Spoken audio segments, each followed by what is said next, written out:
Everyone thinks they're early, even though it's 13 years old. Everyone thinks they're early, even though it's a ticker on CNBC. And Jim Cramer talks about it all the time. And it's the world's richest guy bought it. And a country made it legal tender and FOMO'd it. Like, guys, pro tip, you're not early. You're late, okay? It's old, crappy, garbage technology that's slow and...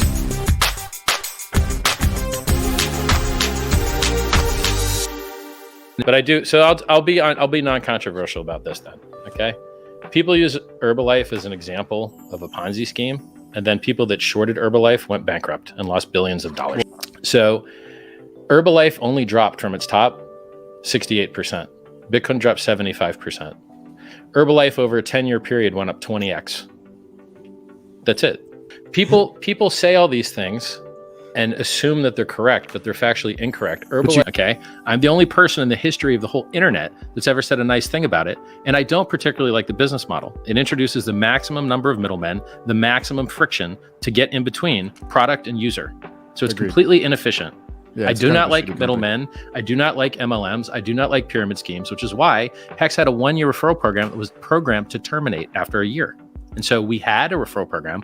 I programmed it to terminate after a year because I don't like MLMs. I don't like Ponzi schemes. A 33% discount on Grayscale Bitcoin, which is a 50% free money. And that's even if it doesn't trade at a 20% premium like it normally does.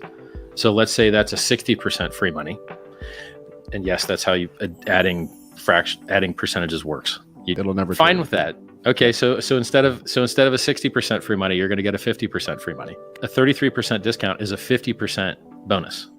So if you buy something at 66 and you can sell it for 100, you're buying it for 33 off, but your profit of 33 on 66 is 50%. Sure, 50%, yeah. Yeah. So no one in legacy finance is going to leave 1% of the entire Bitcoin supply, which is what they hold. They hold 1% of the entire Bitcoin supply. And of the actual coins you might be able to get your hands on, it's probably a far higher percent because Satoshi coins have never moved, even though they're counted for circulating supply. Lol. And he's got 5% of supply. He's got about 1 million coins. So the 300,000 coins that Grayscale's sitting on, you can buy them with a free 50% profit. And until those get bought up, you're going to have nothing but sell pressure because if in theory you wanted to arb that out, you would buy the cheap Bitcoin from Grayscale, just dissolve the trust, and then sell them into the market and then reap your profit. And so the Grayscale trading, the 1% of Bitcoin supply that's in Grayscale encapsulated is just sell pressure. The Mt. Gox coins, which should be coming out, what in the next year sometime, 6 months, 3 months, who knows, right? They've missed every single deadline, but they will eventually come out. They have another 180,000 coins. Perfect hurricane of downside for Bitcoin. And you're now sitting, 10 or 11 or 14% over the local bottom of 17,400. Lol, dead cat, weak bounce, terrible, trash. Can we agree that the legacy markets front ran the Coinbase listing? And that's the reason that you saw Grayscale premiums run up before the listing.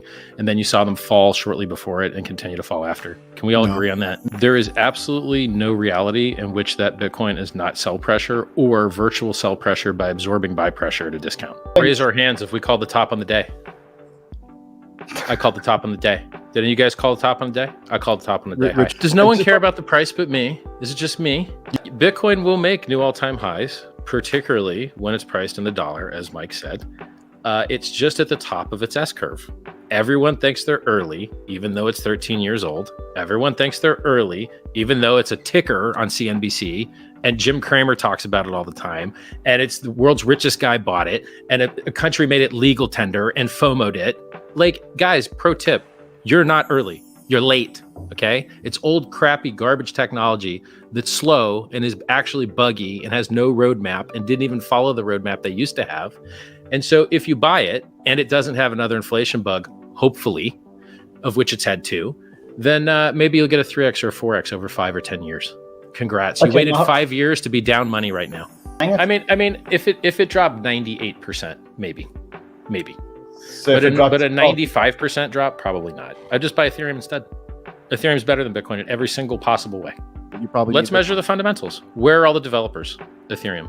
Where are all the new users? Ethereum. Again, where is all the innovation? Developers, because you care Ethereum. about Where's the roadmap? Ethereum. Where's the price performance? Ethereum. Where are the stable coins? Where's the margin trading? Where's the anonymity? Ethereum.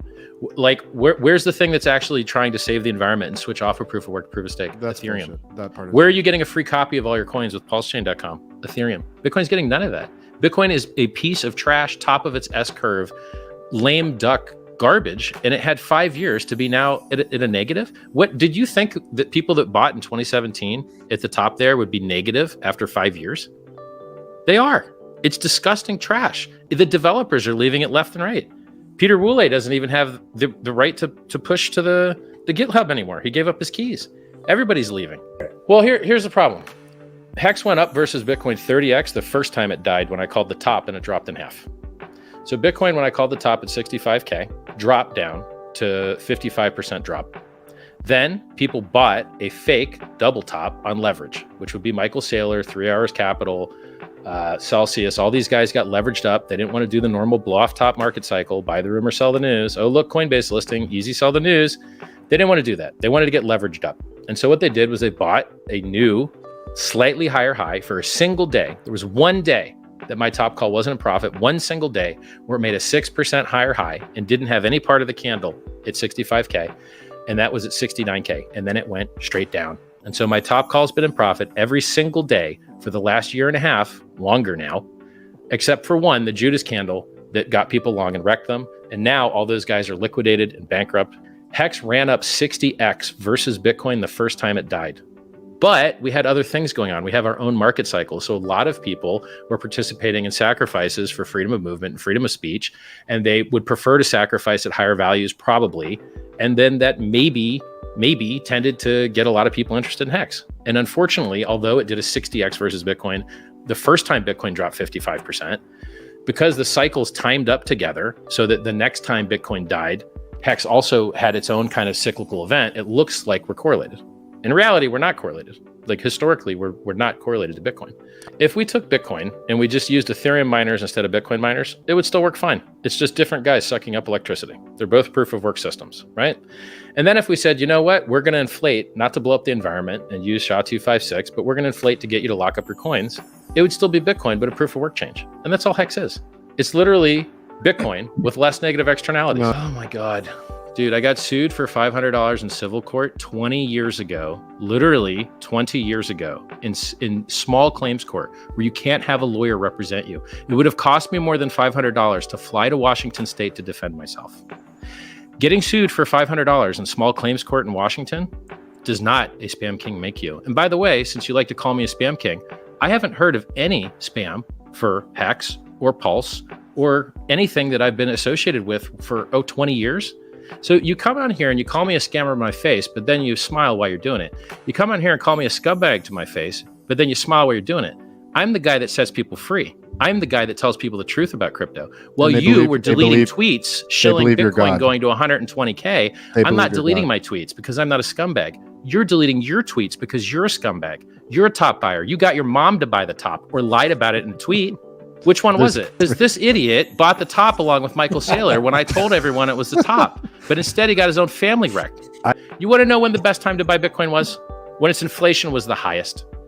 But he calls HEX an inflation bug. Coin dropped 75, Ethereum dropped 85, HEX dropped 95, but HEX has been paying you interest the entire time. Lots and lots and lots of interest, which cancels out a lot of that dip. HEX is also up 1,000x after dipping 90% because it went up 10,000x. Yeah. Bitcoin has locking as well. You lock up your money in mining hardware and you lock up your money in electricity bills and then you earn yield. But people are too stupid to see the negative externalities. Every proof of work system inflates and that hurts the price, but rewards people for on-ramping. So Ethereum inflates and has net inflation, and yet the price pumps hard as heck.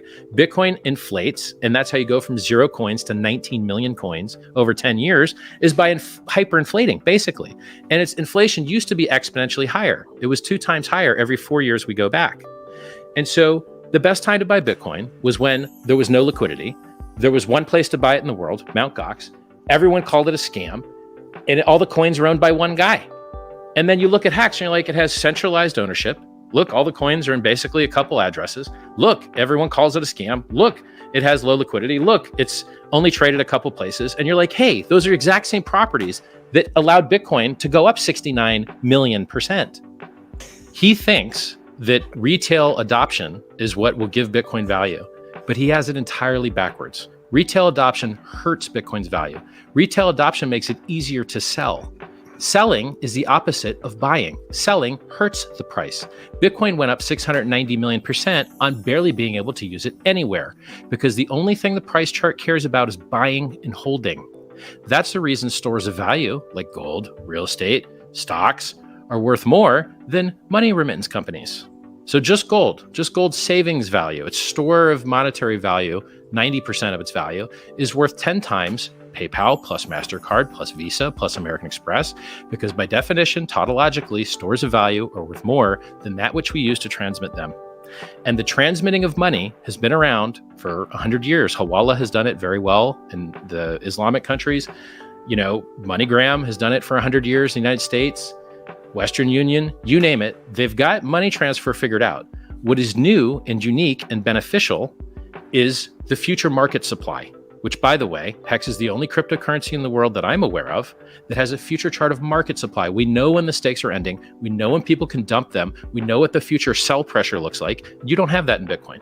You don't have Satoshi letting you know when he can dump his coins. He can dump them whenever he wants.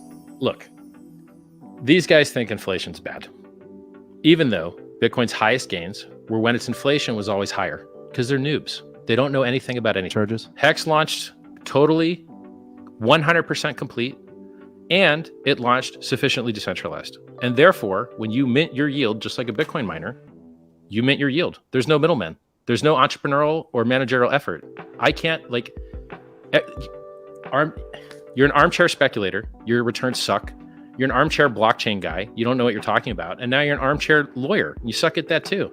You just need to open your ears and listen to me, bro. I can educate you. You already like me, so you might as well get the other side and get the smarts too.